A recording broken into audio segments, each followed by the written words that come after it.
If you join us often here on Fox 9, you know that we like to investigate the weather a little bit more, and it's always fun when we can get some kids involved. Yeah, absolutely. We're asking the kids about their favorite seasons, and how many weeks are left in school? Like 5. 5. So I wonder what's on their minds these days.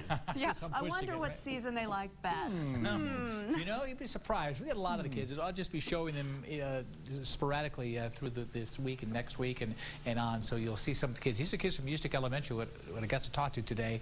And again, sharp group of kids, really understood weather. And I built that homemade barometer for them. And so they're going to be tracking these weather changes that are coming in. I said, you're going to notice a big change over the next couple of days as that weather changes. But here's our first weather whiz kit today.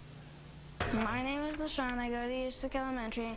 My favorite season is summer because I like to go camping.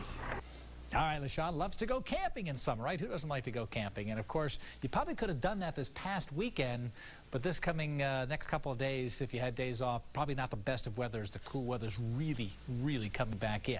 Also want to touch on the fact that it is Severe Weather Awareness Week. So each day this week I'll be covering different topics of severe weather that can affect Idaho. And flash flooding is a big concern. That's one of the biggest concerns for Idaho is flash flooding. We don't seem to get a lot of tornadoes, but we can get that flash flooding. I want to show you here the information. Nearly half of all flash floods fatalities are auto-related. It only takes 2 feet of water to float an automobile. I know that sounds strange, but if you get 2 feet of water, the typical automobile is going to start losing traction and coming off the ground, basically bouncing. And that's so when you've got water that you don't know how deep it is, you just don't cross it. So you don't want to camp by small streams either or dry creeks, because if there are thunderstorms nearby, those dry creeks become raging rivers, and that's when you can have a real big issue. And so if you are camping, you know, for many years I'd say bring along the NOAA weather radio. That NOAA weather radio is still working in those places that are not connected with your iPhone or your Droid.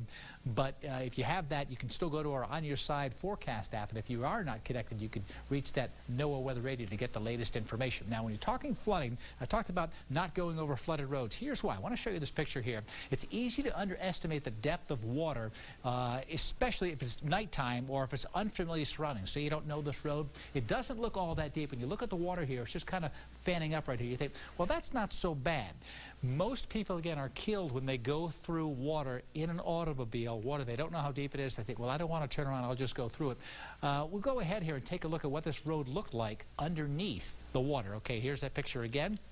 This is what it looked like underneath. The water undermined the road here, and so you see the size of this pickup truck. We're talking almost 4 or 5 feet of extra depth, so anybody trying to travel would not have made it here across. It would have been swept away downstream in the river. So, flash flooding, our first tip.